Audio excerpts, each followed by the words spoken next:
Guys, welcome to the Dab Hand Learners channel. So we are making the chapter continue. This is part 2 of the chapter number 1, nature and significance of management.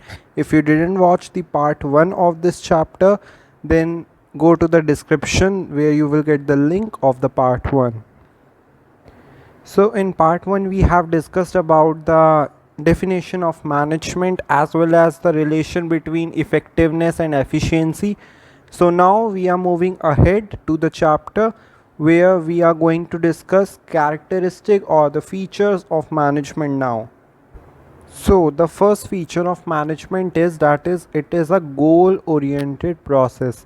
Management is a goal oriented process. Management always aims at achieving the organizational objectives. Management हमेशा M करता है कि उसके जो उसने objective set करे हों organisation के वो अचीव हो.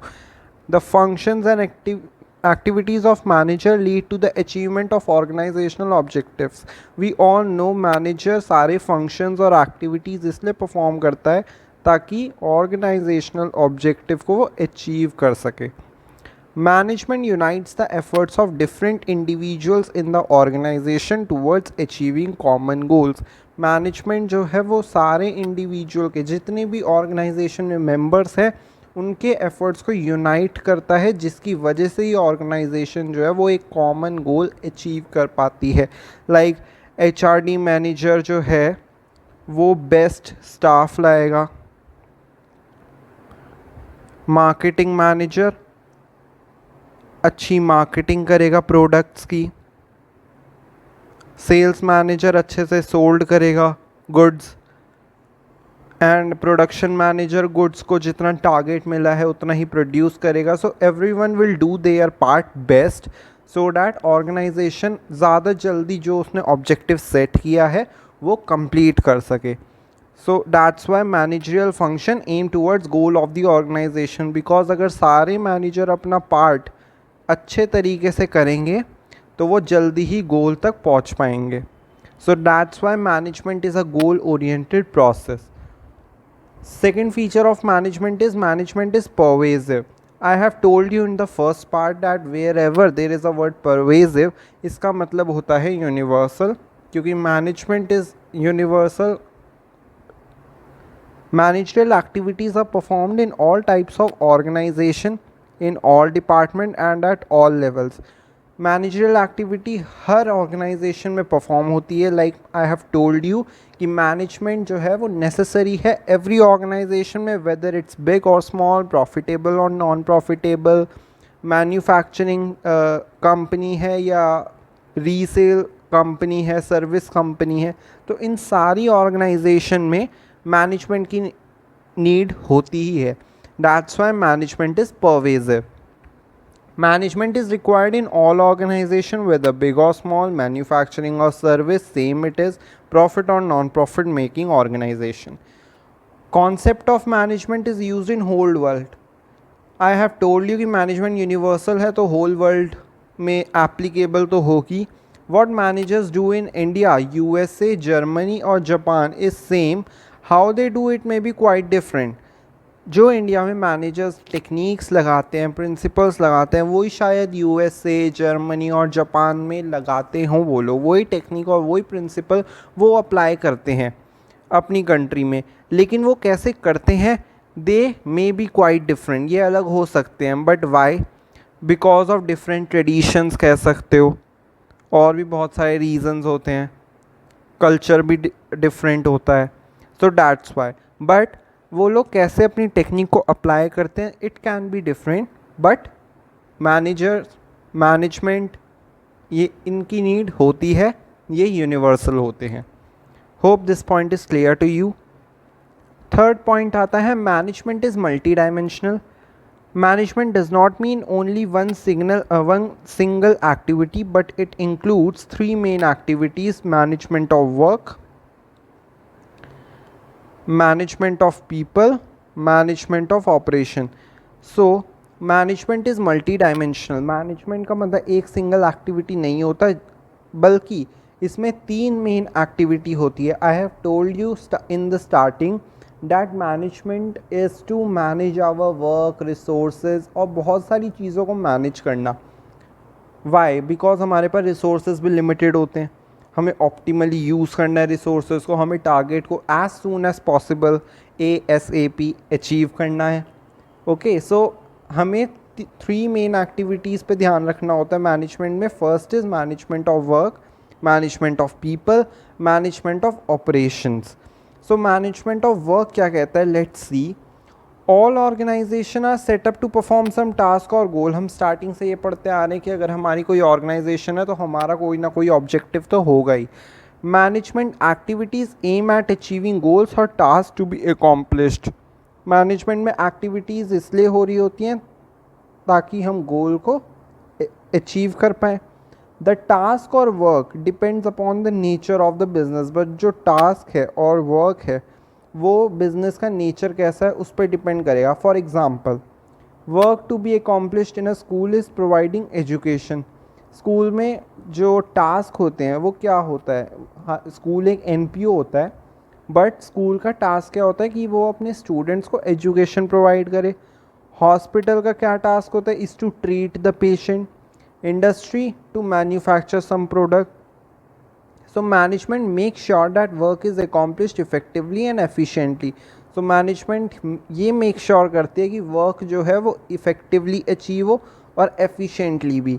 Effectively मतलब on time, time पर हो, और efficiently मतलब time पे तो हो but minimum cost, profit ज़्यादा, cost benefit manner में हो और optimum utilized resources हो.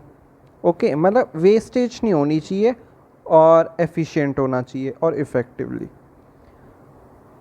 Management of work is done. Now management of people. Work को तो मैनेज कर लिया, अब पीपल. पीपल क्या कौन होते हैं? ह्यूमन रिसोर्सेज और स्टाफ मेंबर्स.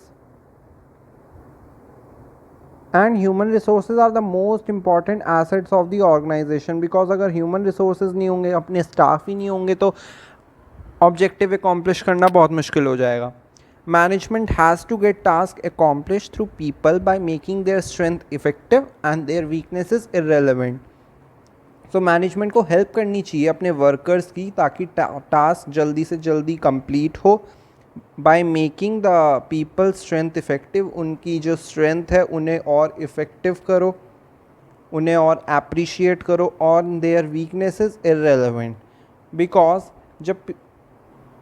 जब एक पर्सन आपकी तारीफ़ करता है तो आपको बड़ा अच्छा लगता है, आपकी और एप्रिसिएशन आता है, कॉन्फिडेंस आता है.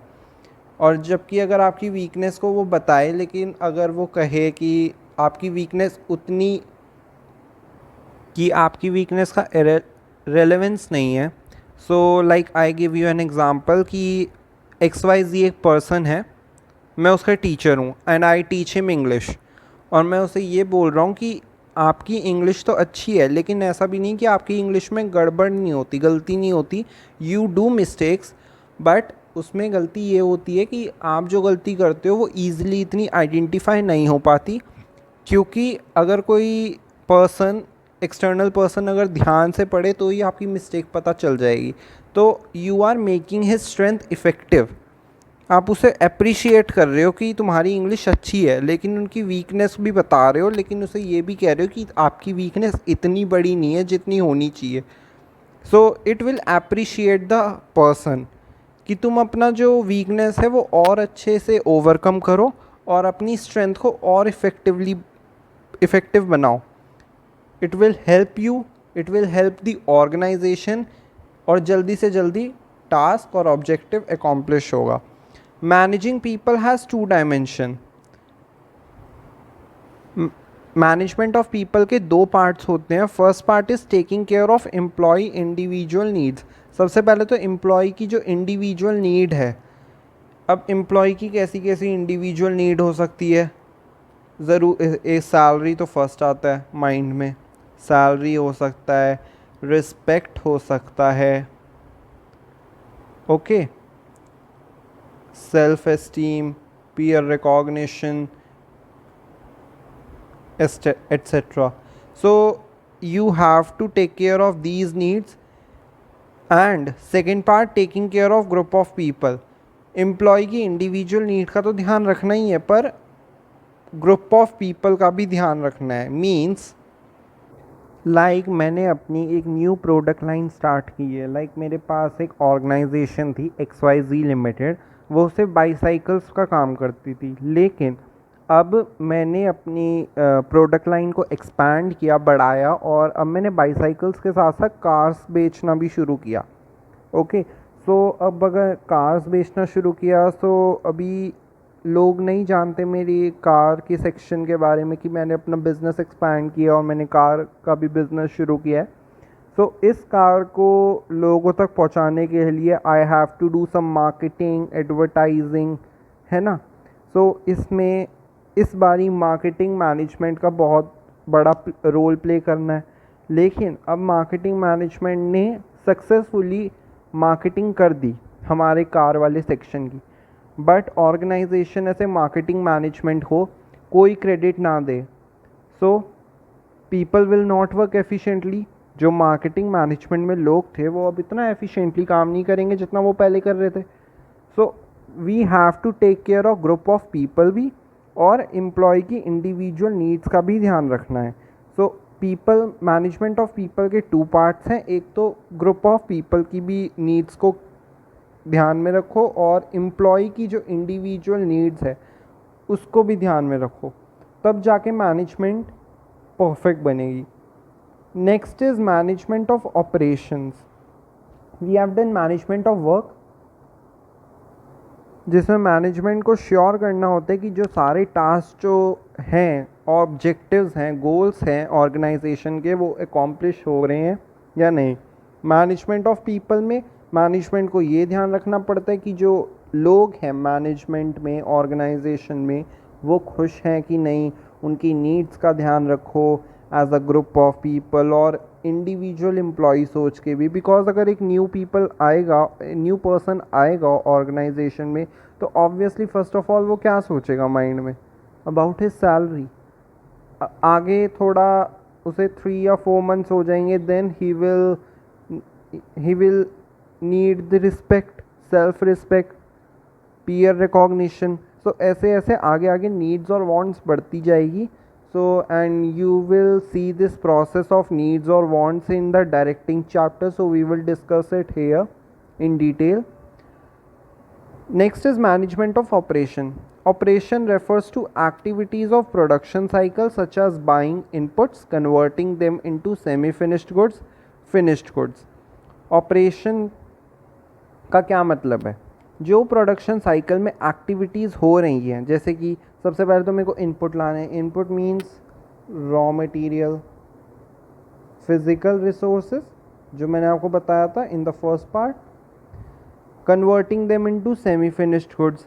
Semi finished goods means, semi finished goods I would like to give you an example.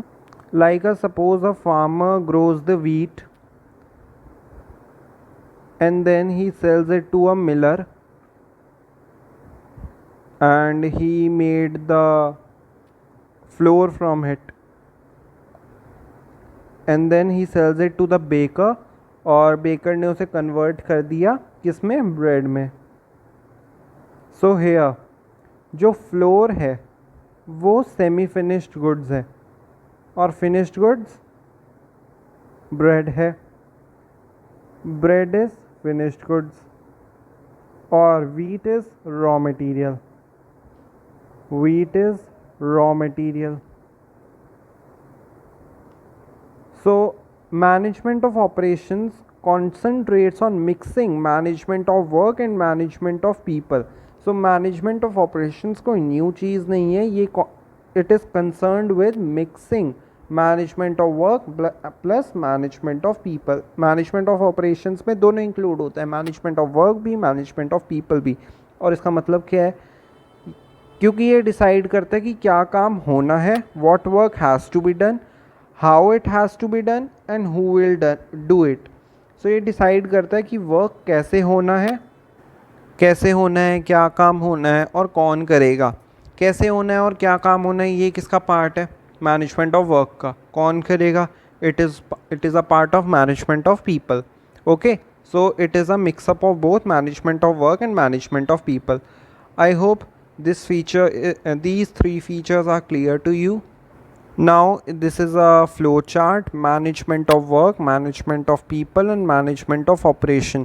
Management of work में क्या क्या एक्टिविटीज़ होती हैं रिलेटेड टू द वर्क कि ताकि हम जल्दी से जल्दी अपना ऑब्जेक्टिव फुलफिल कर पाएँ. मैनेजमेंट यही तो मेक श्योर करती है कि टास्क और ऑब्जेक्टिव जल्दी से अकॉम्प्लिश हो. तो उसमें ये वाले फंक्शंस इंक्लूडेड होंगे. प्लानिंग, सबसे पहले तो plan set up. Then we have to organize the resources कि हमें क्या क्या रिसोर्सेज की नीड पड़ेगी, क्या क्या रिसोर्सेज की ज़रूरत पड़ेगी. Then controlling, we have to check कि हम प्लान के अकॉर्डिंग चल भी रहे हैं या कोई चेंजेस आ रहे हैं.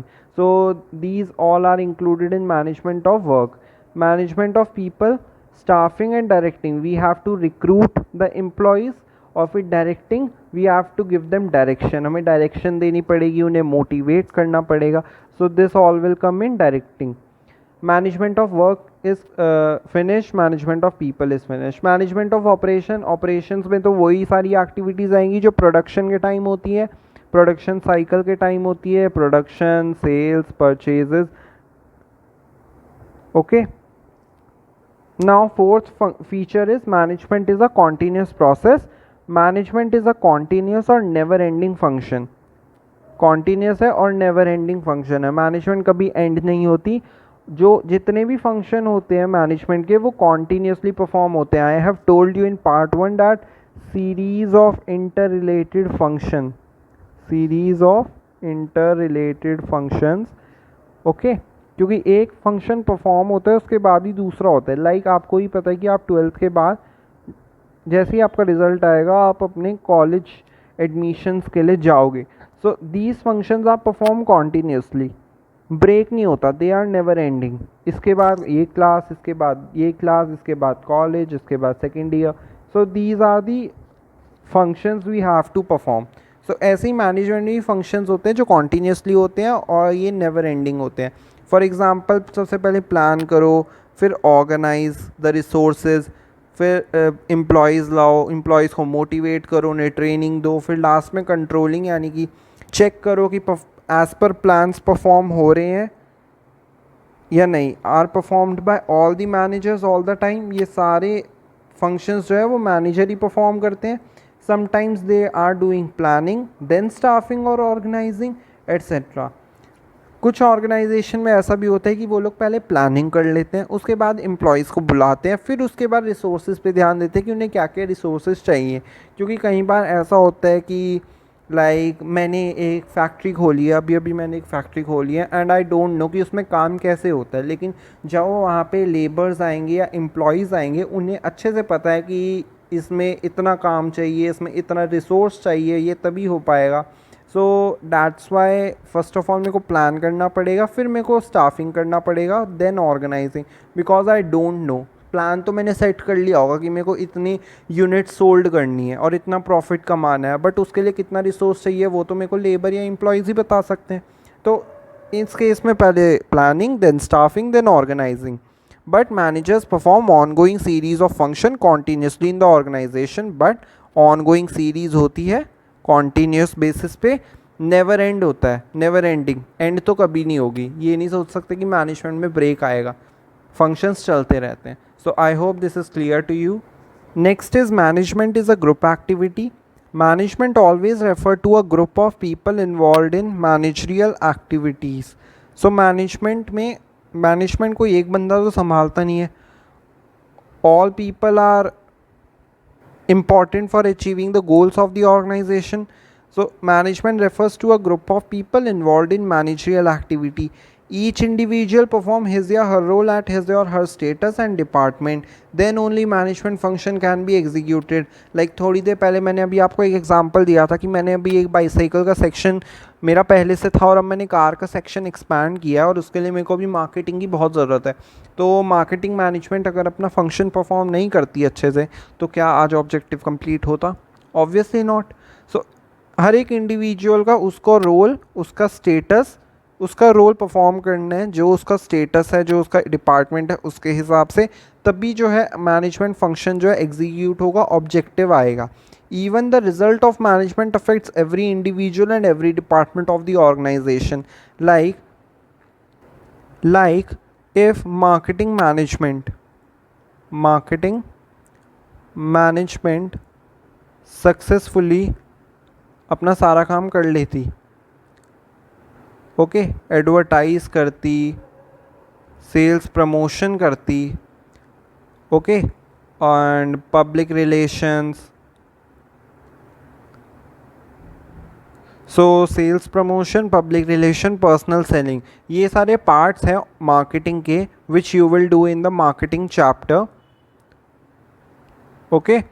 सो नाउ अब अगर मार्केटिंग मैनेजमेंट ने सक्सेसफुली अपने ये चारों एक्टिविटीज़ को परफॉर्म कर लिया है और उसके बाद वो सक्सेसफुल हो गई है, ओके, बट अगर मार्केटिंग मैनेजमेंट ने ऐसा नहीं किया होता और वो सक्सेसफुल नहीं होती अपनी मार्केटिंग करने में, तो जो प्रोडक्शन डिपार्टमेंट ने 5000 यूनिट्स बनाई है उनका क्या होता?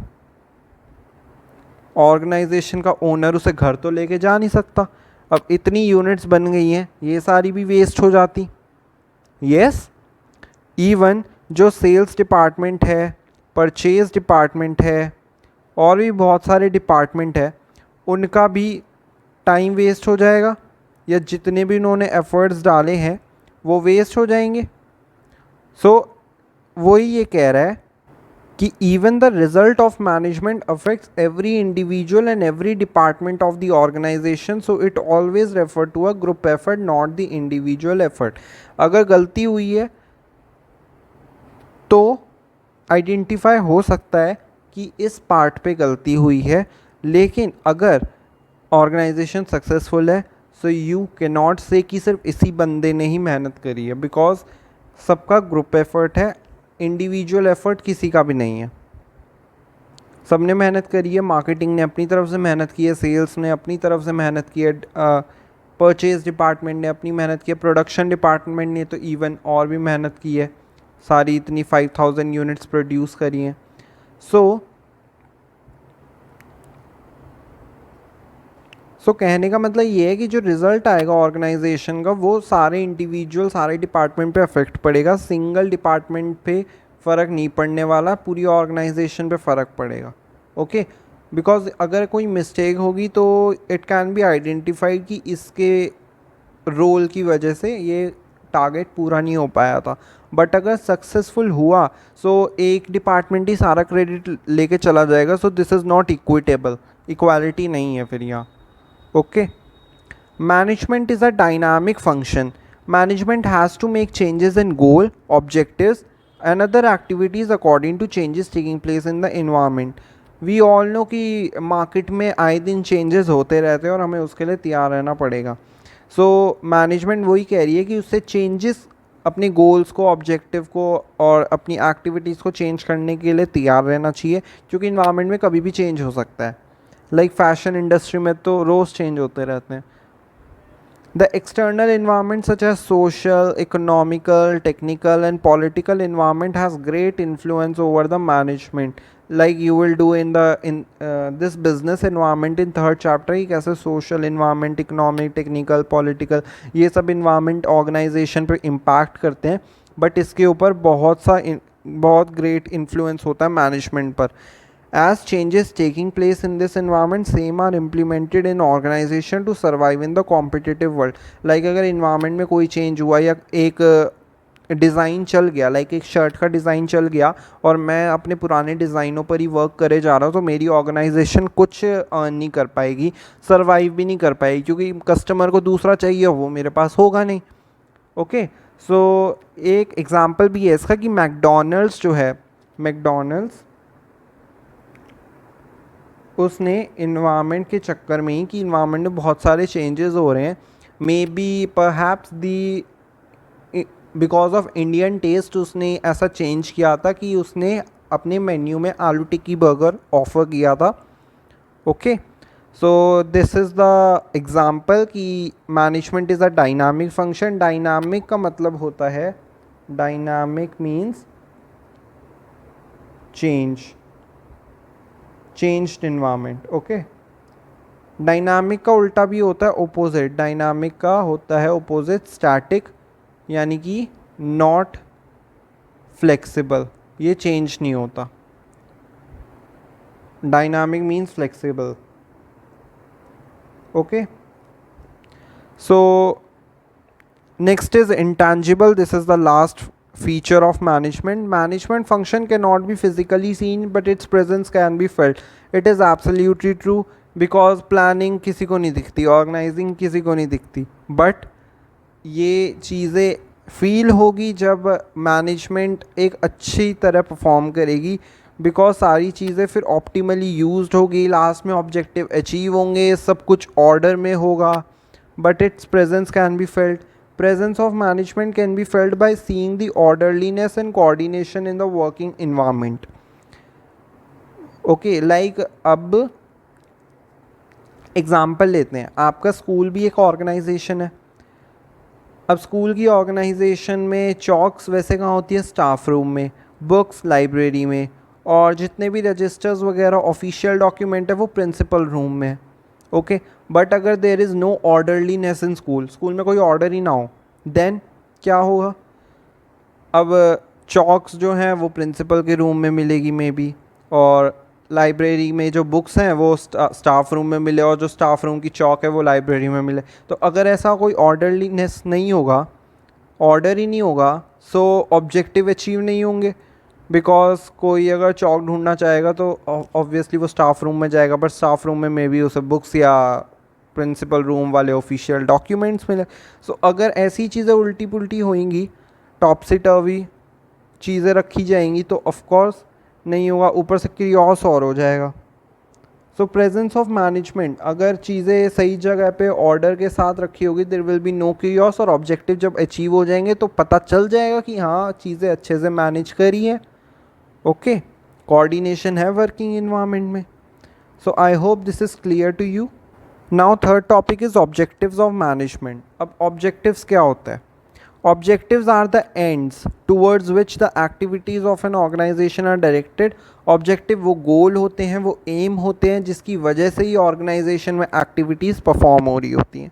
The managerial objective of an organization can be classified into three major categories. Organization के 3 ऑब्जेक्टिव होते हैं जिन्हें ऑर्गेनाइजेशन को फुलफ़िल करना ही होता है. First is organizational objective, social objective, personal objective.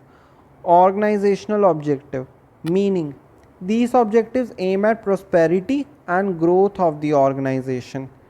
So ये objective जो है वो growth, prosperity, profit, survival, इन सब पे ध्यान देते हैं organization के लिए. Generally it is assumed that profit maximization is the main objective of every organization. There are some students जो अब तक जितनी बार ही मैंने objective बोला organization का, उनके दिमाग में पक्का profit आया होगा या प्रॉफिट मैक्सिमाइजेशन, बिकॉज सबका यही सोचते हैं कि अगर ऑर्गेनाइजेशन है तो उसका ऑब्जेक्टिव प्रॉफिट हो सकता है, अनलेस वो कोई नॉन प्रॉफिट ऑर्गेनाइजेशन या चैरिटेबल कंपनी ना हो. बाकी सबके दिमाग में तो प्रॉफिट ही आता है, I know, but it is not true. The manager try to develop and attain variety of objective in all management area. Managers को प्रॉफिट के साथ साथ और भी ऑब्जेक्टिव्स को फुलफ़िल करने की ज़रूरत है, क्योंकि सिर्फ प्रॉफिट देख के तो कस्टमर्स आपके पास नहीं आने वाला. ऑब्वियसली आप ये देख के सोचते हो कि प्रॉफिट वो लोग ज़्यादा कमा रहे हैं तो उनके पास जाएंगे, वो तो सिर्फ अपना काम कर रहे हैं. लेकिन जहाँ हमें क्वालिटी मिलेगी, जहाँ हमें वैल्यू मिलेगी, हम वहीं जाते हैं जहाँ हमें बेनिफिट मिलेगा. So the 3 important organizational objectives of a manager are survival. The basic purpose of every organization is to survive and exist in the competitive market for a long period of time, and it is possible only when it is able to cover its cost. So her organisation का basic purpose है कि वो एक market में सबसे पहले तो survive करे, एग्जिस्ट करे. और वो कैसे सर्वाइव और एग्जिस्ट करेगी लॉन्ग पीरियड ऑफ टाइम के लिए? वो तभी जब वो अपनी कॉस्ट को कवर कर पाएगी. लाइक मैंने अपनी एक शॉप खोली, मैंने उसमें बहुत इन्वेस्टमेंट करी, ओके, और लास्ट में वो दुकान नहीं चल पाई, 2 दिन में ही बंद हो गई.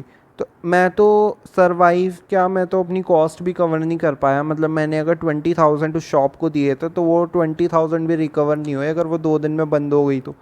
तो सर्वाइव करना बहुत ज़रूरी है मार्केट में. सबसे पहला ऑब्जेक्टिव तो यही है. प्रॉफिट से पहले भी सर्वाइव आता है कि पहले तुम सर्वाइव कर लो, जितना तुमने लगाया है ना अपनी शॉप पे या ऑर्गेनाइजेशन पे, पहले तो उसे ही कवर करो. Okay, second is profit. The most important objective of every organization is earning adequate amount of profit. Second objective है एवरी ऑर्गेनाइजेशन का कि at least adequate amount of profit कमाओ. एडिक्वेट अमाउंट मतलब इतना कि वो तुम्हारे नीड को तो कंप्लीट करे, तुम्हारे जितने भी एक्सपेंसेस है वो पूरे हो जाएं. लाइक अगर मेरा अगर प्रॉफिट ही कम हुआ लाइक 100 रुपीज़ का, तो मैं 100 रुपीज़ से अपना रेंट, इलेक्ट्रिसिटी चार्जेस, अपनी फैमिली की नीड्स क्या सारी कंप्लीट कर दूंगा? Obviously not. 100 रुपीज़ से तो कुछ नहीं होने वाला. So profit is essential for survival, growth and expansion of business.